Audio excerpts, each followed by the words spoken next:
এই আজি আমাৰ মোহন দাই নিজৰ জাগিৰোডৰ মাটিত আৰু আমৰ পুলি নতুনকৈ ৰুইছে আৰু খেৱালি পুলি ৰোৱা হ'ল।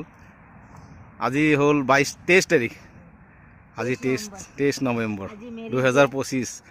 আজি মেৰিজ ডে, সেইটো কাৰণে গছ পুলি এটা ৰোৱা হ'ল। ধুনীয়াকৈ আম লাগিব। অহা বছৰ আহিম আৰু আম খাবলৈ। অঁ, মোহন দা আজি মোহন দাৰ ল'ৰা আৰু বোৱাৰী আজি মেৰিজ ডেট হয়, সেইটো কাৰণে আম গছ এটা লগাইছে আৰু খেৱালি ফুলো লোৱা হ'ল তাত। হয় হয়।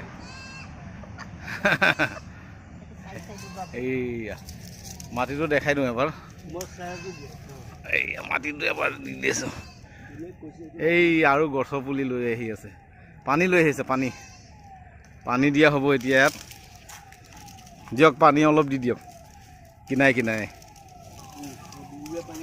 গুৰিত নিদিব, অলপ কিনাই কিনাই দিয়ক। অঁ, এই বিন্দু বাই পানী দি আছে।